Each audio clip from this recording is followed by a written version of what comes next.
आमे जतबे आरटीआई मागिलु से कहले आम पाखे एमती तथ्य किछि नाही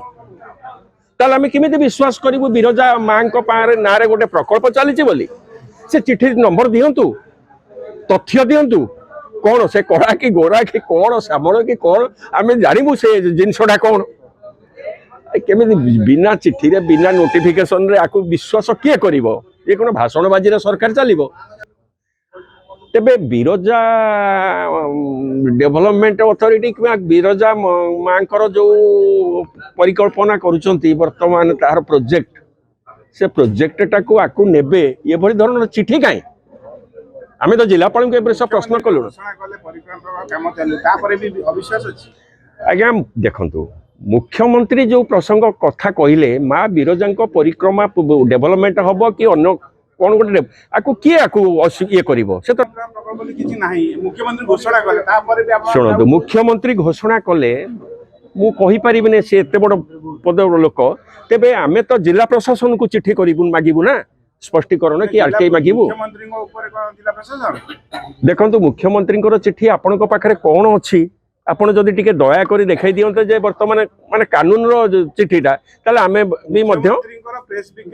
क्लियर मु करछि हाट किसम को परिवर्तन करिवार क्षमता केवल अछि राज्य सरकार जिलापाल नाही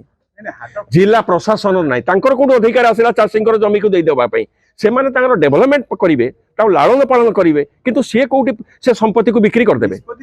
देखंतु आज्ञा वर्तमान जो आज पत्रकार सम्मेलन ने आपन हम डाकिथिलु एटी हाट नारे माँ बिरजा प्रकल्प नारे विधर्मी माने यदि जाजपुर सहर में मठ मंदिर माँ मठ मंदिर संपत्ति उपरे से धीरे धीरे अधिकार जाहिर करने आरंभ कले एठी आम मठ मंदिर से आरटीआई एक्ट मागिले एठी बिरजा हाट को लेकिन बिरजा प्रकल्प को लेकिन नेतृत्व नहीं विराट आंदोलन कर जाजपुर सहर को अशांत कले एठी दुई गोष्ठी भितर एठी आधारे केवल आम मान मठ मंदिर ही बदनाम होउची आम मानकर अधिष्ठात्री देवी जाजपुर माँ बिरजा ही बदनाम होती तेणुक आम मान स्पष्ट मत ये कथा को तुरंत समाधान करा जाऊ जाजपुर सहर में जो भली भाव पुलिस फ्लैग मार्च आज कलानी काली 40 प्लाटून फोर्स रखिलानी जाजपुर सहर को अशांत न करा जाऊ एटी भाईचारार सहर एटा शांत परिवेश जो बिरजा प्रकल्प अच्छी हाटर समस्या अच्छी आपको तुरंत समाधान कर जाजपुर सहर को शांति फेरा